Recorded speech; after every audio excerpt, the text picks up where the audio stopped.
Good evening and welcome to Nashville. I'm Alan Jackson. I want to begin tonight by talking about the truth. Not my truth, as some are accustomed to saying these days, but the truth. Specifically, truth in media. You know, I spend the majority of my time as pastor of World Outreach Church in Tennessee. We focus a lot on aligning our lives, not what the culture is saying around us, but with the truth we find in the Bible. You can hear that theme reflected in my Culture and Christianity podcast, as well as on this show. So when I say that truth in media is hard to find, it's coming from a place of deep concern. There's so much deception and manipulation taking place, it's alarming. And it's rooted in the dishonest stories that too much of the media publishes day after day. So with that, I want to introduce the perfect guest for tonight, someone who spent his career publishing news that's 100% authentic. Bob Cusack, welcome back to our show. Thanks, Alan, so much for having me. You know, across the last few weeks, more evidence has emerged that adds to what I said at the start of the show. Wired magazine reports that a large group of liberal social media influencers were getting paid up to $8,000 a month to publish progressive messages to their online followers. And what they published all came from a central hub where they were written, but they only got paid if they kept the plan secret, which it was until now. Bob, what was your reaction when you saw this? Alan, that's a big report, and it highlights one of the many problems in media now. As you know, media is a lot of different things. It's not just cable news and newspapers or just online. It deals with podcasters and activists. And that used to be a huge offense if you were telling people something and not disclosing that you were getting paid. So it actually is harder for readers now and viewers to assess. Okay, I have to assess this, analyze it, because you can't trust anything now, and that's why I think the trusted media sources are going to win in the long run. But you have a lot of derelicts out there who are really not playing by the rules.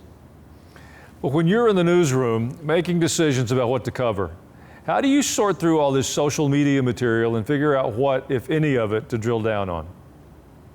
Well, Alan, I think a lot of it is not having the take right away. So many people in media have a take without looking at the facts. It's analyzing what's going on here, because a lot of what happens in Washington, D.C. is complicated, and it's not just so simple, and you can't trust what politicians are saying. A lot of times they're saying something, but they're thinking something else. So you do have to assess it, and honestly, sometimes you have to slow down. There's so much of a rush to be first, but so many are first and wrong, and that's what I did throughout my career, is telling people, hey, let's hit the brakes here. Let's analyze the facts, and let's only report what we know. Let's not speculate. We can analyze, certainly, but let's not speculate what is truth. Let's look for truth.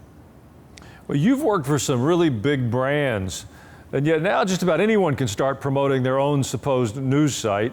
You come up with a name, you build a website, you start filling it with whatever you want.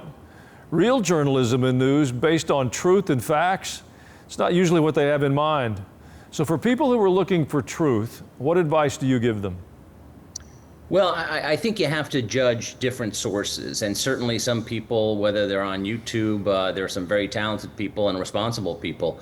But as you know, Alan, a lot of journalism today is not about the news. It's about themselves. The people who are spouting the news are, and usually the loudest voices, unfortunately, get the most attention. So I think that readers and viewers and consumers overall do have to assess, what am I going to listen to? Can I trust this source?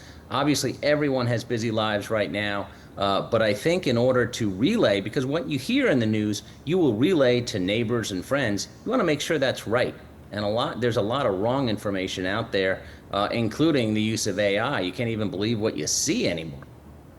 You know, it intrigues me that when some story that's been followed for weeks and sometimes for months is proven to have been false, there's so little interest in coming back and acknowledging that. It's just kind of like we're going to live through the falsehood. How do we bring some correction to that? Yeah, I think that's part of the reason, Alan, that media ratings are at all-time lows, is that, listen, if you get things wrong, and when I was editor-in-chief and a reporter covering healthcare, the Labor Department, and managing a newsroom, sometimes you get things wrong, and it's actually a strength to admit that. But as you say, so many people and so many news organizations don't go back and assess, hey, we got this wrong. We need to tell people we got it wrong. It's almost like sometimes, especially on television, if you get something wrong, well, there's no page 2 corrections on television, but everyone should admit when they made a mistake, and very few media outlets actually do that. And I think actually that restores trust. It doesn't erode it. The Russian collusion hoax comes to mind. I mean, they awarded Pulitzers for completely false reporting. Seems like maybe they should claw those back, but I don't think that's going to happen. I wouldn't hold your breath on that one. No, that's right. I mean, listen, you have to. I think a lot of reporters just assumed the conclusion and did some reporting along those lines.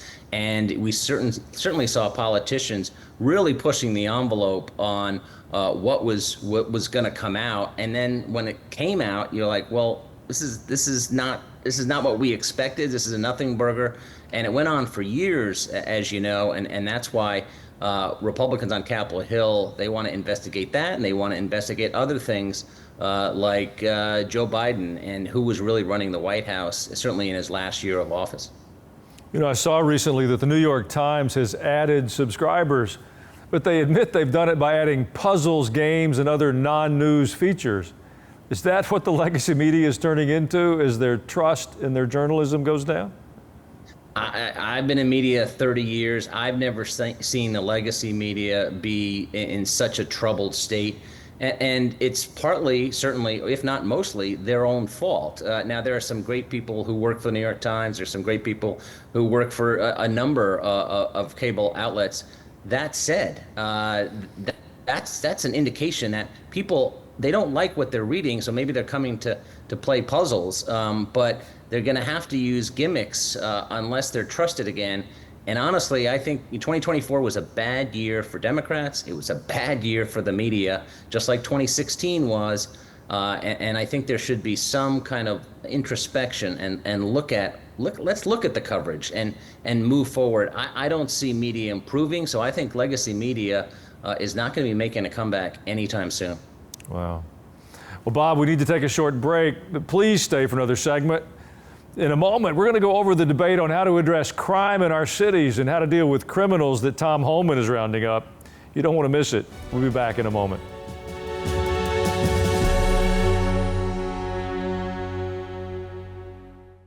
I'd like to extend a personal invitation to join us for our Culture and Christianity Conference.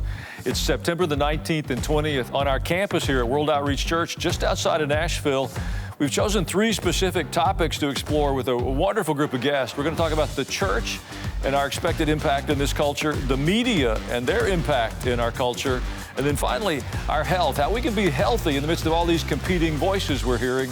The real goal is how we take our faith and integrate it in our world so we have better lives, stronger families, and strengthen our nation. Join us for Culture and Christianity here in Murfreesboro.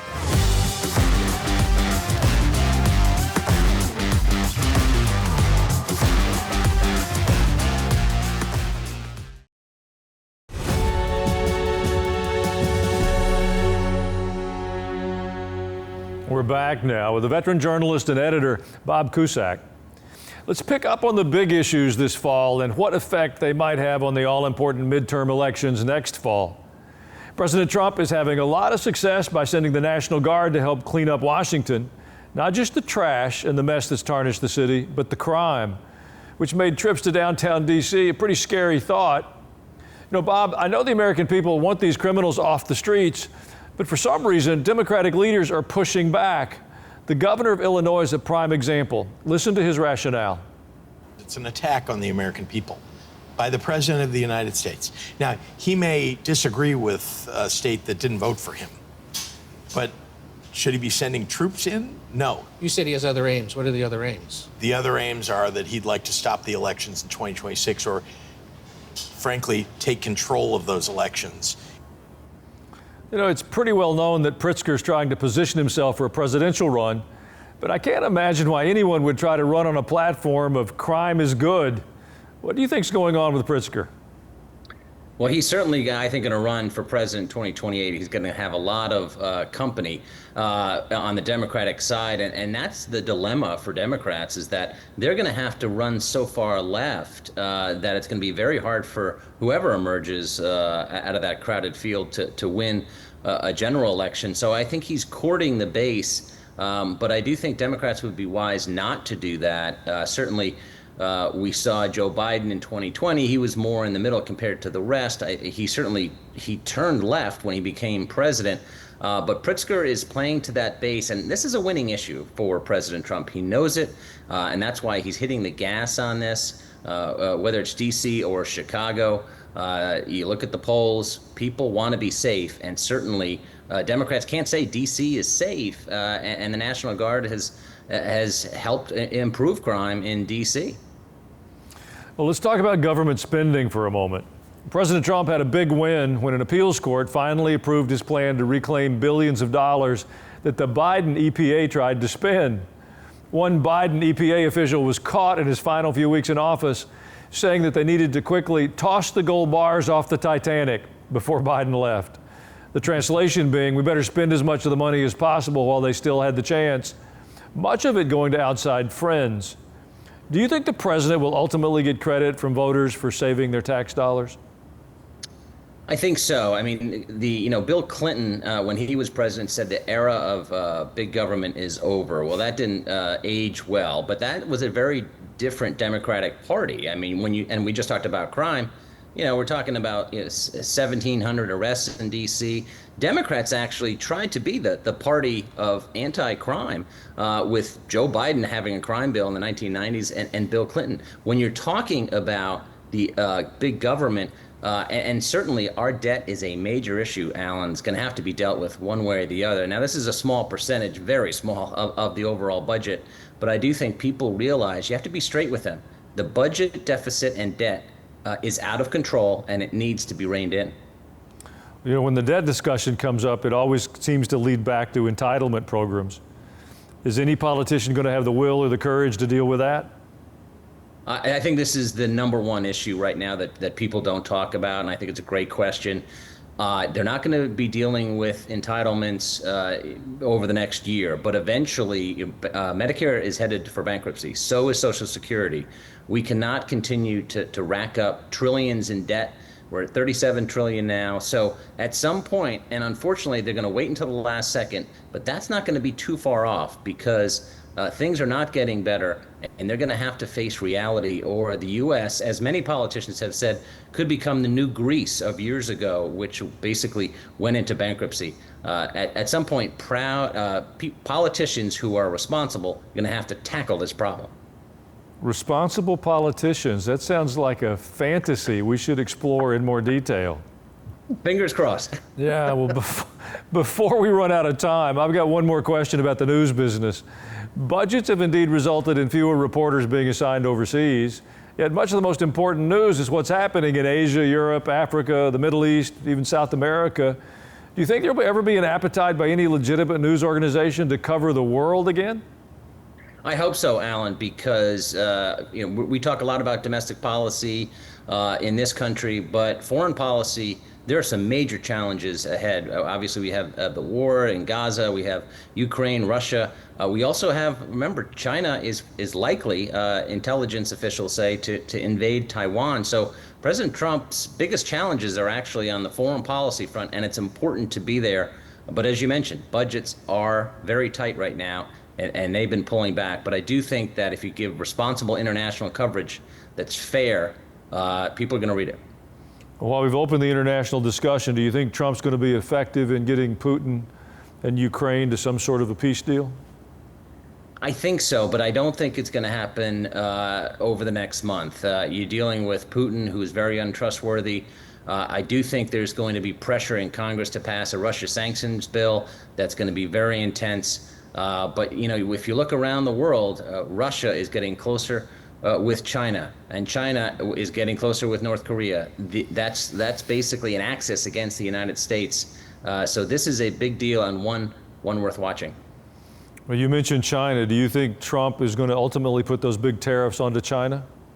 Yeah, I do, because his goal on tariffs is multifaceted. It deals with immigration. It deals with, he struck deals on with a number of countries, including Mexico. But he's got to get a deal with China. That's going to be whether this succeeds or fails. It's going to be tough. China is not an easy negotiator. But as you know, Alan, Trump's a tough negotiator as well. Yeah, he doesn't seem to be someone you want to threaten. No. And that's part of his leadership style, is that if you push him, they're going to push back. And you've seen a U.S. foreign policy that has been very aggressive, especially compared to former President Biden's. We're all aggressive compared to former President Biden's. Bob Cusack, it is always a treat to hear your thoughts and compare notes. Stay in touch, and we'll see you again soon. Thanks, Alan. In a moment, there is hope, even when we talk about the American media. I'll be back with that in just a moment.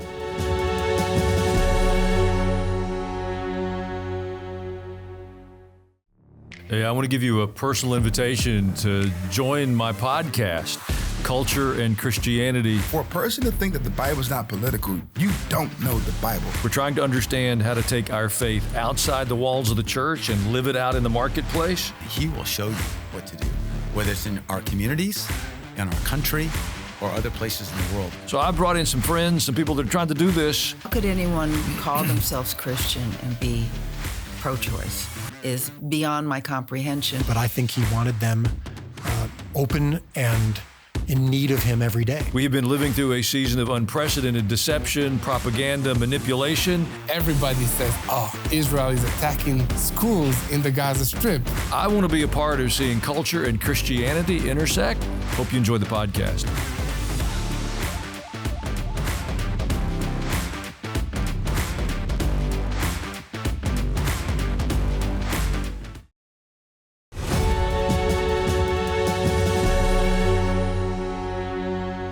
We live in a time of confusion, manipulation, too often deception.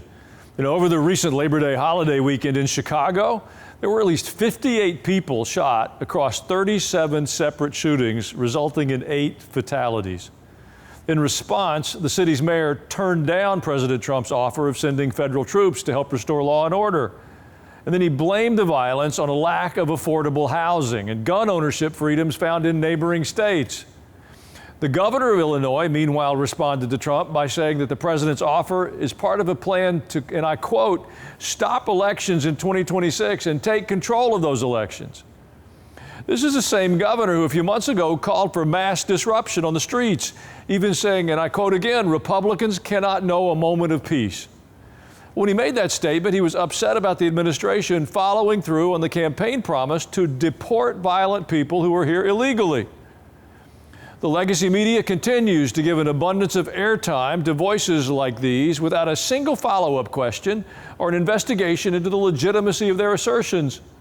Meanwhile, the citizens of our major cities continue to suffer. How has common sense become so uncommon? How is it that the theater of the absurd seems to have replaced conventional wisdom? Now, this is the question that I'm asked most often, without any question. Pastor, what can we do? Well, in this disorienting time when truth is publicly denied or mocked, we need God's wisdom and insight more than ever. We need to be equipped with the understanding that comes from knowing God's Word and applying its truth to our lives and our present culture. We can't just be students of biblical history. We have to bring that truth to bear in our lives now. Each of us must determine to become a person of truth. Speak the truth. You start at your kitchen table. Bring the truth to your home, and then take the truth to your friends, your coworkers, and your community. We do that, it'll foster hope in a brand new way. We'll be right back with your emails.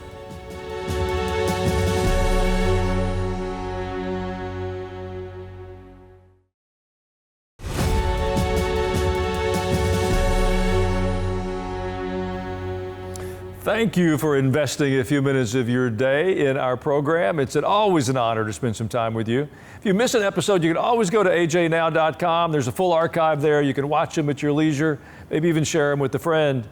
And I'm especially grateful for your emails. They're always a highlight. Catherine from Tennessee wrote, as a parent wanting my child to have a good education without thinking of danger, I was relieved to see our county install metal detectors in all the schools over the weekend. Praying for a safe school year over all the kids. Well, we can all join together in that prayer. At the end of the day, only God will keep us safe. And I know there's some knuckleheads that mocked us for praying. Let's keep praying anyway. Francisco D. from New York City commented, "You're doing a great job. Thanks for saying what most pastors don't have the courage to say." I got friends in New York City. That is a God thing. Christopher from Turtle Creek, Pennsylvania remarked, "Your recent comment on prayer was spot on. Were it not for prayer, I would have never overcome a 15-year opioid addiction or the enormous peaks and valleys during my professional advertising and PR career. Keep fighting the good faith." Well, Christopher, thank you for the reminder. You know, God does not recruit perfect people. God recruits willing people, people willing to follow Him and willing to change. You know, my experience from my own personal journey and the people that I have done life with is that our God's a deliverer. He restores us. For too long, we have been satisfied with kind of a dry religious experience. I'm not interested in that. I believe God's people are people who understand the power of God to deliver us, to write a new future for us. He didn't just do it in antiquity, He's doing it today. God's moving in the earth, and I want to be a part of that. Thanks for your reminder. Lupe from California asked, "Where can I get the information to read the Bible with you within a year? And also, thank you for standing for truth and being my inspiration to walk beside you and many others who are willing to stand for truth in this world. God bless you." Well, Lupe, you can get that at Alan Jackson Ministries app. You can download it to your phone. We'll even read the Bible to you if you don't have the time to read it. About 15 minutes a day, we'll read through the whole Bible in the course of a year. It will change your faith more than any other single thing I know. Lauren Jones emailed, "I've been listening to the audio Bible for quite some time while doing housework. I often find myself speaking the scripture along with the narrator. I'm thankful that we sang a lot of scripture songs when I came to the Lord in January of 1971. When I hear the verse, it plays in my head." Yeah, I got some verses in my head too, and some of them are even godly, which is a really good thing. Again, thank you for spending a few minutes with us today. I'm Alan Jackson, and I pray you have a wonderful evening.